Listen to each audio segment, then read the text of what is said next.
día, bienvenidas de regreso. El día de hoy vamos a continuar hablando más a profundidad de algunos de los procesos que se llevan a cabo en nuestro sistema nervioso central. Hoy vamos a hablar específicamente de la fisiología de la memoria y la fisiología de la atención. Entonces, para comenzar, vamos a empezar definiendo qué es la memoria. La memoria es una de las tantas funciones cerebrales que poseemos y pues es aquella que se encarga de codificar, almacenar y recuperar información. Ahora tenemos que entender que el concepto de memoria es realmente un concepto complejo porque abarca muchas capacidades distintas, porque somos capaces de interpretar y percibir mucha información distinta. Entonces vamos a ver que involucra aprendizaje de procedimientos, de cómo hacemos las cosas, de conocimientos, ¿verdad? De las cosas que aprendemos, por ejemplo, en una clase, y de experiencias, de cosas que hemos vivido. Ahora nuestro cerebro tiene una gran capacidad de almacenar grandes cantidades de información. Recuérdense cuando hablamos de las generalidades del sistema nervioso, que mencionamos que este posee más de 100,000 millones de neuronas. Y recuerdan que cada una de estas neuronas hacía alrededor de 10,000 sinapsis cada una, ¿verdad? Entonces eso nos daba una superficie de trillones y trillones de sinapsis en donde se puede realmente transmitir información en cada momento. Esto nos da pues esta gran superficie para codificar y almacenar información. Ahora, ¿podemos realmente saber cuál es la capacidad de nuestra memoria? Es muy difícil, ¿verdad? Realmente es muy difícil que podamos poner como en números o de una forma objetiva la cantidad de información que almacenamos. Por ejemplo, Carl Sagan postulaba que nuestro cerebro es capaz de almacenar una cantidad de información equivalente a 10 billones de páginas de una enciclopedia. Aquí tenemos que incluir todas las cosas que sabemos hacer, ¿verdad? Sin que estemos constantemente pues, conscientes de que las estamos haciendo, como por ejemplo caminar. Sin embargo, no es por llevarle la contraria a Carl Sagan, pero es un poco difícil cuantificar qué tanta memoria tenemos en comparación a una enciclopedia, porque nuestro cerebro no funciona como una enciclopedia. Vamos a ir viendo que no funciona como una computadora o como un disco duro o como una enciclopedia, no es un libro. Vamos a ver que los procesos son mucho más complejos que esto.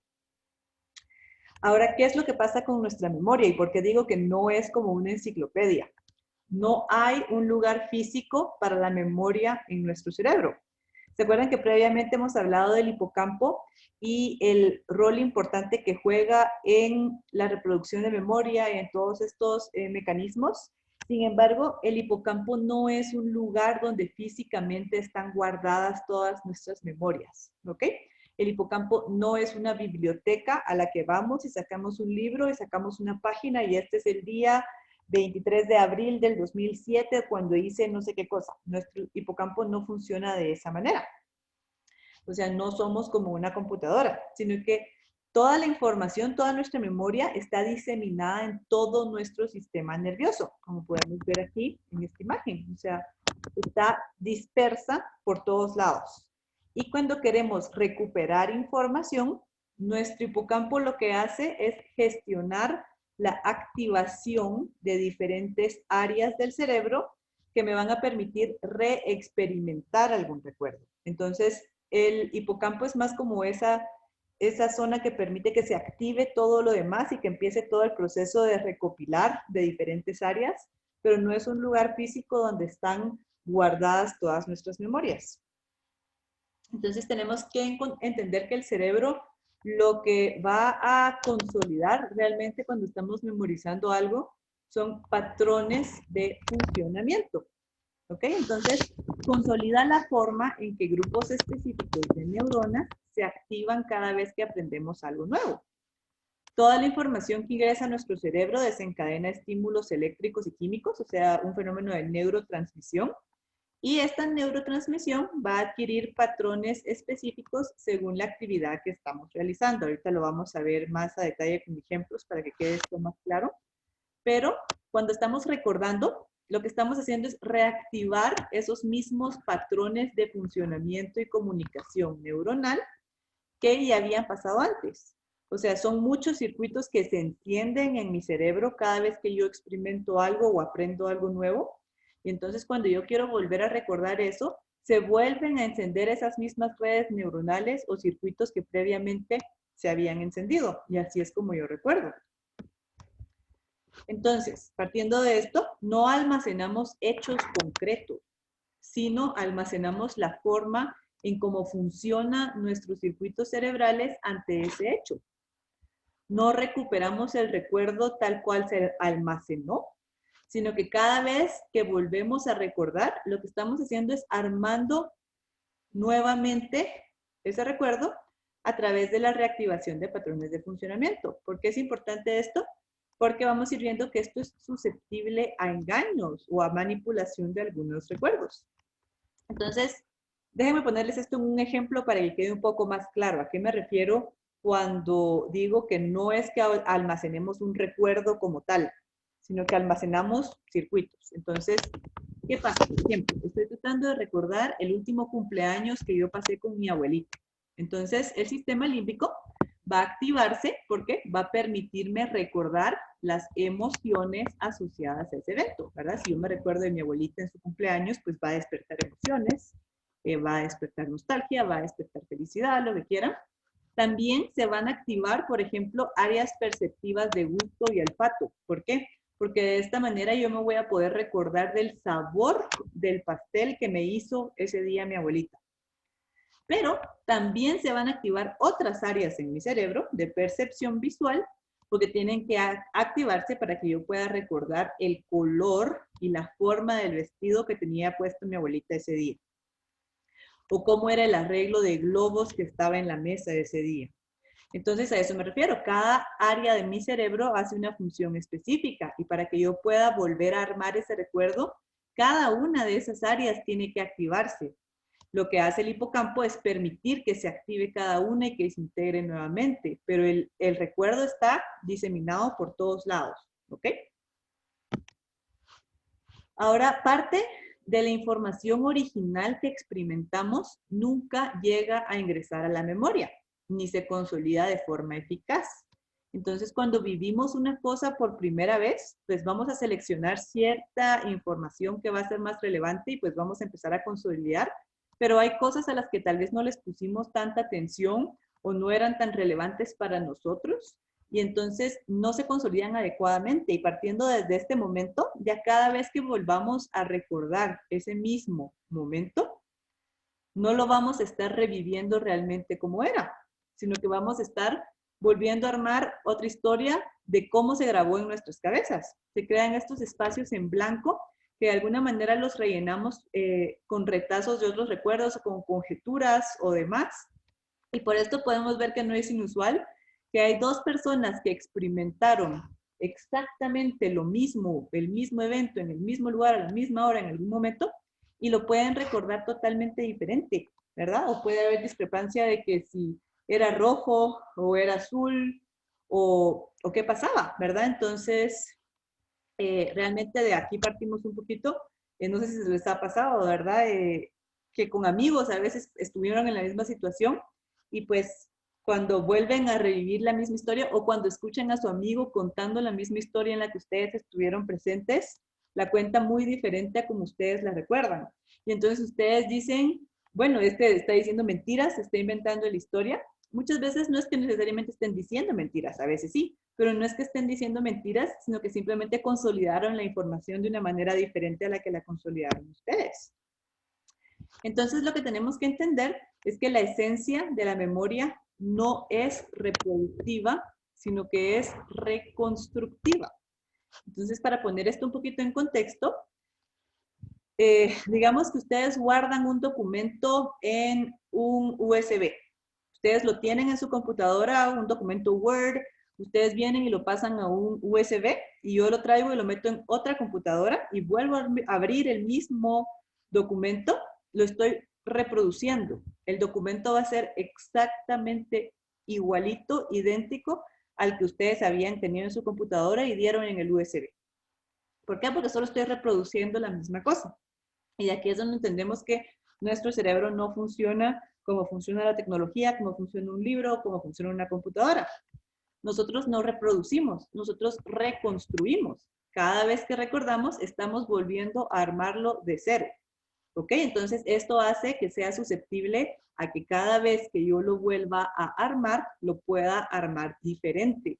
Y esto pasa. Nosotros mismos, no solo cuando estamos viviendo experiencias con otros amigos y las vemos diferentes, nosotros mismos podemos contar una historia y contarla 10 años después y es una historia completamente diferente. Porque conforme la vamos contando con los años, pues la vamos recordando nuevamente y la vamos reconstruyendo y podemos ir quitando y agregando cosas. Y entonces ya no va a quedar pura como era en algún momento, exactamente como la consolidamos, sino que está sujeta a ciertos cambios. Entonces, vamos a hablar brevemente de las fases de la memoria. ¿Cuál es el proceso por el que tiene que pasar cualquier tipo de evento para que pueda realmente ya instaurarse en nuestra memoria? Y vamos a ver que para esto tienen que pasar 4 fases distintas. Lo primero que pasa es la codificación. La codificación es cuando convertimos la información que viene de afuera, lo que percibimos de nuestro entorno, y la vamos a convertir en códigos neurales retenibles, o sea, en algún tipo de información que mi cerebro sí pueda entender y que pueda guardar, ¿verdad? Porque si no, pues solo se perdería, sino que hay que convertirlo a códigos que mi cerebro entienda. Esto va a requerir de asociación de ideas, de que haya atención, de que haya motivación, ¿verdad? Si no estoy prestando mucha atención, va a ser sumamente difícil que yo pueda realmente retener esa información y guardarla. Entonces, codificación básicamente significa crear elementos reconocibles para nuestra memoria o para nuestro cerebro. Luego, el siguiente paso ya es la consolidación. Esto ya implica cambios biológicos, síntesis de proteínas a nivel de mi sistema nervioso central, que ya generan cambios estructurales. O sea, ya se está quedando algo ahí ya guardado. El siguiente paso ya es el almacenamiento, que ya es cuando estamos hablando de una retención en tiempo de la información. Ya la estoy guardando yo por un periodo de tiempo. Y luego está la recuperación, que es cuando yo ya voy a recordar esta memoria, yo localizo los elementos que están dispersos por todo mi cerebro con la ayuda del hipocampo y lo volvemos a integrar para volver a armar ese recuerdo. Ahora, en cuanto a los tipos de memoria, es importante que entendamos que existen diferentes tipos de memoria y se pueden agrupar de diferentes maneras. Vamos a partir de que en 1890 William James fue como pionero en formular una distinción entre estos tipos y concluyó que existían una memoria primaria y una memoria secundaria. Estos dos términos pues eventualmente quedaron en desuso y fueron modificados, ¿verdad? Los conceptos fueron modificados por Richard Atkinson y Richard Friedman y ellos postularon que existían diferentes almacenes de memoria según cómo se va procesando. Y en base a esta teoría postulan 3 tipos distintos de memoria en base a tiempo, ¿ok? Son la memoria sensorial, la memoria a corto plazo y la memoria a largo plazo. La memoria a corto plazo y la memoria a largo plazo corresponderían a lo que primero James dijo que eran primaria y secundaria. Ahora pues ellos le van a poner corto plazo, largo plazo y agregaron esta memoria sensorial. Entonces vamos a ver, detenernos un poquito en hablar en qué consiste cada una de estas memorias. La memoria sensorial es una memoria muy breve. Es la capacidad de registrar sensaciones que percibimos a través de nuestros sentidos. Entonces, esta es una fase inicial del desarrollo de la atención. Cuando les digo muy breve, la memoria sensorial se cree que dura entre 200 y 300 milisegundos y luego desaparece o ya se transmite a memoria a corto plazo. ¿Ok? Entonces, no podemos hablar de memoria sensorial más larga que esto, porque si duró más tiempo, entonces ya estamos hablando a corto plazo, sino que este es un periodo muy breve en el que percibimos algo a través de nuestros sentidos y no hemos hecho ninguna otra interpretación. Entonces, esta va a trabajar estrechamente con lo que conocemos como memoria operativa, de la cual vamos a hablar en un momento. Pero ¿a qué me refiero con esto? Les voy a poner un ejemplo de un estímulo visual. Imagínense ustedes están viendo televisión. Hoy en día pues ya no cambiamos muchos canales porque generalmente miramos plataformas en donde escogemos lo que queremos ver. Pero me imagino que todas han cambiado de canales alguna vez en su vida. Entonces, ¿se acuerdan cuando no hay nada que ver en la tele y están cambiando y cambiando y cambiando y cambiando y cambiando y cambiando de canales? Y de la nada, pum, ya habían cambiado de canal y como que captan que vieron algo y regresan. A pesar de que ya no estaba la imagen puesta, esos 200, 300 milisegundos en que la imagen permanece en su cabeza, a pesar de que ustedes cambiaron de canal, y entonces pueden interpretar brevemente qué era lo que vieron y se dieron cuenta, ah, es una película que quiero ver. Entonces regresan de canal. Eso es la memoria sensorial. Es muy, muy breve. Si no regresan de canal, eso se pierde en nada y siguen y siguen y siguen con la siguiente y siguiente y siguiente imagen porque el estímulo sensorial ya cambió. Entonces, esa es la memoria sensorial. Ahora, si perdura esa memoria sensorial, pues ya pasamos a una memoria a corto plazo. Una vez se ha seleccionado y se pone atención a cierta información sensorial, como les dije aquí sería el caso de regresé porque vi algo que quería ver, entonces ya pongo atención a ese estímulo visual, ya entramos a una memoria a corto plazo. Su capacidad también es limitada, de 7 a 9 elementos por periodo de 30 segundos si no se repasa, y de este término de memoria a corto plazo deriva un concepto que conocemos como memoria de trabajo o memoria operativa. Algunas personas lo utilizan como sinónimo con corto plazo, sin embargo, no son sinónimos. La memoria a corto plazo se refiere netamente a almacenamiento temporal de información, almaceno información por un tiempo cortito, versus memoria de trabajo, que implica una combinación de almacenar temporalmente la información y manipular dicha información. Entonces, se refiere a un sistema que nos permite realizar tareas complejas como comprender el lenguaje, razonar, resolver problemas matemáticos, tomar decisiones, ¿verdad? Pasan en un periodo corto de tiempo, pero estoy utilizando la información que yo estoy recibiendo para tomar una decisión, para hacer algo, ¿ok? Entonces, no nos vayamos a confundir, no son exactamente lo mismo. Corto plazo es solo almacenar y cuando estamos hablando de operativo de trabajo, almacenamos y manipulamos esa información por periodos relativamente cortos de tiempo. Y luego ya pasamos a la memoria a largo plazo, que es la que nos permite almacenar la información de forma duradera. Entonces, sensorial, corto plazo y largo plazo hacen referencia a tiempo, ¿ok? Ya hablando específicamente de la memoria a largo plazo, vamos a ver que hay otras formas u otras categorías diferentes de cómo clasificarla en base al contenido, ¿ok? Y en base al contenido vamos a ver que tenemos memoria de procedimientos, que también es conocida como memoria implícita, y memoria declarativa, que también es llamada memoria explícita. Ahorita vamos a ver en qué consiste cada una de estas. La memoria implícita o de procedimientos es la que se almacena de forma inconsciente. Esta está implicada en aprendizaje de diversas habilidades y es automática. Como por ejemplo, aprendo a manejar un carro. Cada vez que yo me subo al carro no voy a tener que repasar nuevamente así como se manejaba, sino que básicamente ya lo hago automático. Escribir, por ejemplo, no tengo que acordarme de cómo escribir cada vez que lo voy a hacer. Es una habilidad que aprendí y lo voy haciendo automáticamente. Coordinación de los movimientos del cuerpo al caminar, cuando sonaba el timbre en el colegio y todos salíamos a receso, ¿verdad? Son cosas un poquito más como condicionadas, pero es aprendizaje más enfocado en procedimientos y habilidades.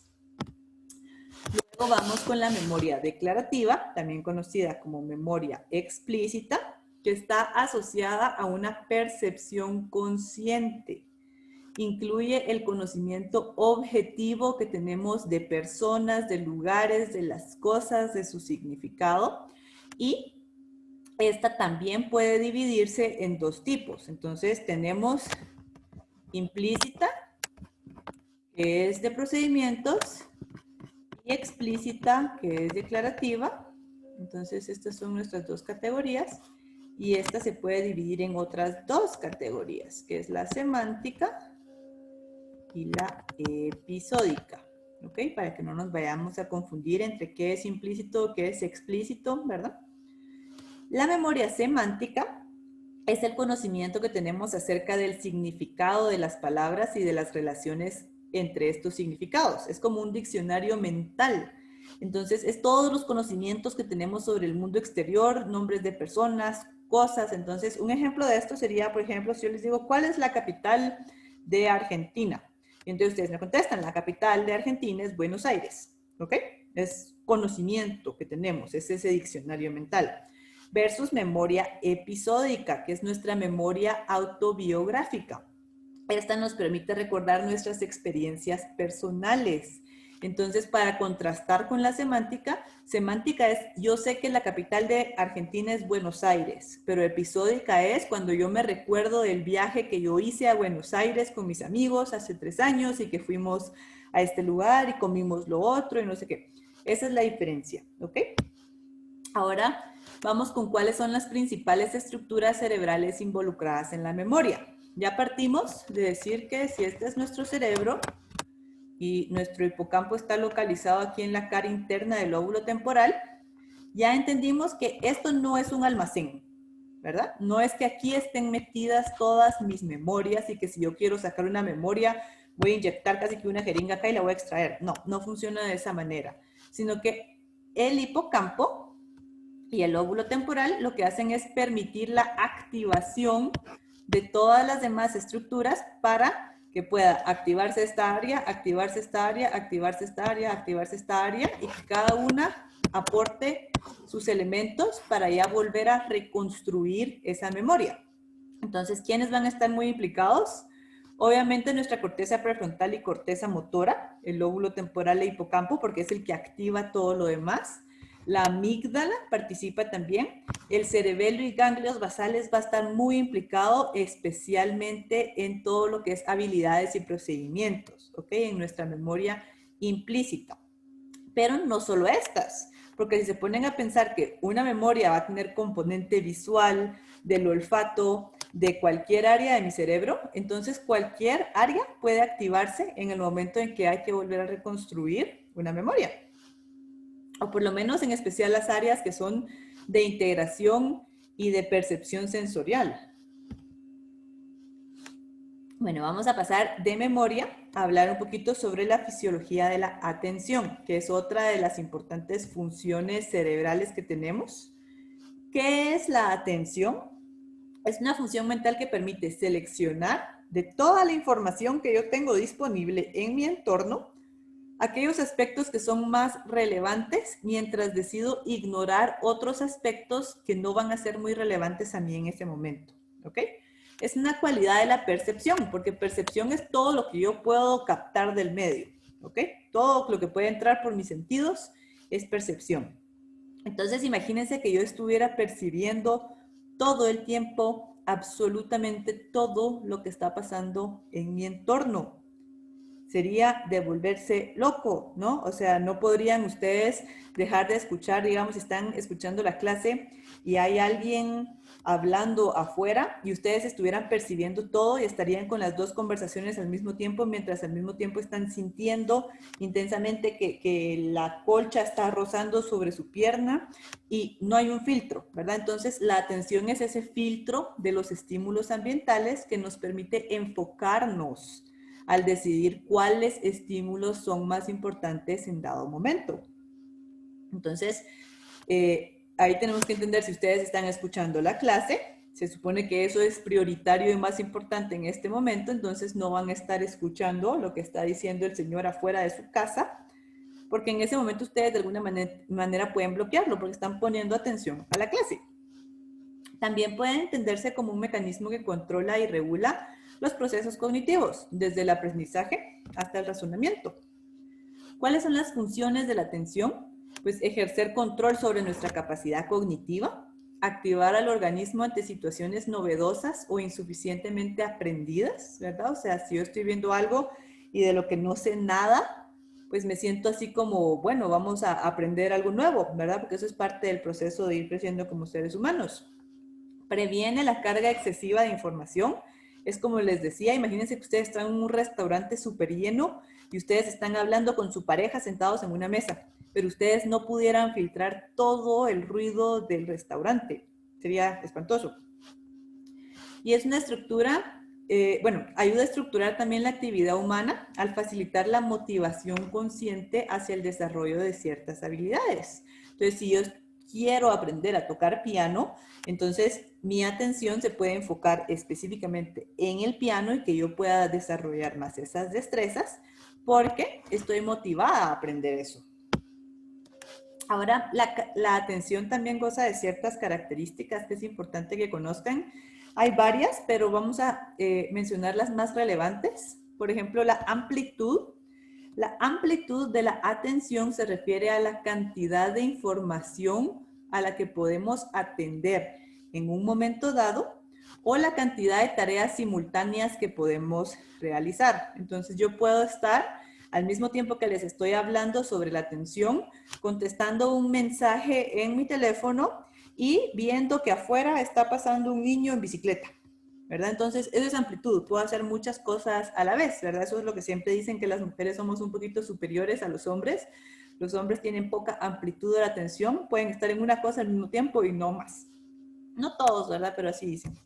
Luego está la intensidad de la atención, que es la cantidad de atención que le prestamos a una tarea y va a estar relacionada con el nivel de alerta y a la motivación en el estímulo. Entonces, si ustedes están viendo una película de un tema que les gusta muchísimo y sale su actor favorito y sale súper guapo y todas las cosas, pues ustedes van a estar muy atentas a la película, ¿no? La intensidad de su atención va a estar aumentada. Ahora, si ustedes están en un curso, ya saber, porque su amiga las invitó y fueron a parar ahí, ustedes no querían ni ir ni nada, y ahora están sentadas en una clase de 3 horas sobre economía. Así, piensen algún tipo de esos, economía, filosofía de Mises. Y ustedes están sentadas ahí escuchando un curso de 3 horas de un tema que ni les interesa ni nada, la intensidad de su atención no va a ser la misma, ¿verdad? Va a estar sumamente disminuida. Luego está la oscilación o desplazamiento, que se refiere al cambio que puede ocurrir en la atención de un momento a otro, de un objeto a otro y según la necesidad. Entonces, si ustedes están sentadas en la computadora poniendo atención a su clase y de la nada en la cocina se cae y se rompe algo, su atención se desplaza a la cocina y se dan cuenta que, yo qué sé, su hermano, su hermana, su mamá, su papá, su esposo tiraron una taza y ya la están limpiando. Atención, regresa a donde estaba. No tiene esa capacidad de desplazarse de un lugar para otro. Y luego está el control, que es la dirección de la atención según las demandas del ambiente a un objeto determinado de forma voluntaria. Entonces, el control quiere decir, cuando yo tengo control de mi atención, es que yo estoy sentada escuchando mi clase en Café Barista y yo puedo mantener la atención aquí y no en todo lo demás que está pasando a mi alrededor, ¿verdad? Esa no siempre la tenemos todos, esa es un poco difícil a veces. Ahora, hay múltiples factores que influyen sobre la atención, por ejemplo, qué tan interesados y motivados estamos en algo, eso es principal. Las emociones que nos despierta el estímulo, ¿verdad? Cualquier estímulo que nos genere emociones muy intensas va a tender a recibir más atención que algo que no genera emoción. Evaluación del esfuerzo que requiere una tarea. Los factores distractores, ¿verdad? Por mucho que les interese algo, si ustedes están en un lugar donde hay demasiados estímulos y hay mucho ruido y todo, y hay mucha distracción, pues es difícil mantener la atención. El estado de alerta, si ustedes llevan 3 días de no dormir y están en clase y su estado de alerta es pobre, pues su atención va a ser pobre. Las características del objeto o estímulo atendido, por ejemplo, el tamaño, el movimiento, la potencia, el contraste, los cambios. ¿A qué me refiero con esto? Si ustedes están en un cuarto donde hay un elefante de color amarillo chinto que brilla y que está dando vueltas en círculos, es un estímulo que llama muchísimo más la atención que si ustedes están viendo una piedra gris que no se mueve y que no hace absolutamente nada, ¿verdad? Esas son características propias del estímulo al que ustedes le están poniendo atención. Ahora vamos a ver, hay muchas formas de clasificar según tipos de atención. Vamos a ver algunos de ellos, ¿verdad? Tipos de atención, por ejemplo, atención voluntaria e involuntaria. Esto hace referencia a si hay o no un esfuerzo activo y consciente en dirigir la atención hacia un foco específico, ¿verdad? Poner atención en clase versus poner atención a un pájaro que está haciendo ruido afuera del cuarto. ¿Cuál será voluntaria y cuál será involuntaria? A veces nos pasa. Cuando sentimos, estamos viendo el pájaro a través de la ventana, pero es de forma involuntaria versus voluntariamente estoy escogiendo estar en mi clase. Luego está la atención selectiva, que también es llamada atención focalizada, que es cuando tenemos la capacidad de seleccionar y focalizar la atención en un único estímulo, a pesar de que hayan otros en el ambiente. Luego está la atención dividida, que es la capacidad de atender y procesar simultáneamente dos o más estímulos, ¿verdad? O sea, multitarea, como lo que les había explicado antes, de que puedo estar haciendo 3, 4 cosas al mismo tiempo. Luego está la atención alternada, que entendamos, ojo, no es lo mismo que dividida. La alternada consiste en cambiar el foco de atención de un momento a otro y luego retomar el estímulo. Eso era más como el ejemplo que dije, están en su clase y rompen algo en la cocina y ustedes voltean, desplazan su atención hacia otro lado y luego regresan, ¿verdad? Alternaron, pero no es lo mismo que dividir la atención, sino que dejé de hacer lo que estaba haciendo, puse atención en algo más, regreso a donde estaba. Y luego hay otras dos que son importantes que conozcamos, que es la atención abierta y encubierta. Estos dos conceptos pueden ser un poquito más confusos, voy a tratar de explicarlos con más claridad. Atención abierta es cuando el foco de atención y los receptores de interés tienen su orientación en la fuente de interés. ¿Qué quiere decir esto? Sonó raro, ¿o no? Pero les voy a poner esto. Ustedes están sentadas con una persona enfrente que les está contando una gran tragedia de vida y ustedes están viendo a esa persona, su cuerpo está dirigido hacia esa persona, todos sus recursos, ¿verdad? O sea, todo lo que ustedes utilizan para mostrar interés está volcado hacia esa persona y ustedes están escuchando a esa persona, ¿ok? Ustedes están atendiendo a esa persona. Entonces, estamos percibiendo todo, su lenguaje verbal, no verbal, y nuestro lenguaje no verbal también indica que yo estoy poniendo la atención a esa persona. Ahora, ¿qué es la atención encubierta? Es cuando el foco de atención y los receptores sensoriales se disocian. ¿Qué quiere decir esto? Les voy a poner un ejemplo. No sé si tienen novio, esposo o qué, o si son celosas, pero digamos que ustedes están en el cuarto y están viendo televisión. O sea, tienen el control ahí en la mano, ¿verdad? Así como vemos, está ahí tranquilamente viendo televisión. Y en eso, llaman a su pareja por teléfono y se levanta de la cama y se va al baño a hablar. Ustedes pueden escuchar todavía, según él no, pero ustedes pueden escuchar si ponen atención. Entonces, ustedes siguen viendo su tele, siguen con su cuerpo volteado hacia la televisión, como que están ahí tranquilamente viendo la tele, hasta pueden cambiar de canal, como que están haciendo algo dirigido ahí. O sea, todo su lenguaje no verbal está volcado a la tele, pero su atención, su oído ahí, en lo que están enfocadas, es en qué está hablando por teléfono. Entonces, es encubierto, porque todo parece señalar que esta persona está viendo la televisión y poniendo atención a lo que sea que están diciendo en la televisión, pero está escuchando la conversación que el novio está teniendo en el cuarto de la par, ¿ok? Entonces, abierta versus encubierta. Y ya para finalizar, vamos a hablar de las áreas cerebrales que están implicadas en la atención. Aquí hay un sistema que es muy importante que mencionemos. Obviamente hay otras áreas, pero aquí es muy importante que hablemos del sistema reticular activador ascendente. Este es un conjunto de neuronas que están localizadas a nivel de nuestro tronco encefálico. ¿Se recuerdan el tronco encefálico? Ya lo deberían poder ubicar sin que yo se los tenga que señalar, ¿verdad? Pero ahí está. Este grupo o este sistema reticular activador ascendente es un grupo de neuronas que sirven para mantener el estado de alerta. Estas me permiten despertar y me permiten estar alerta.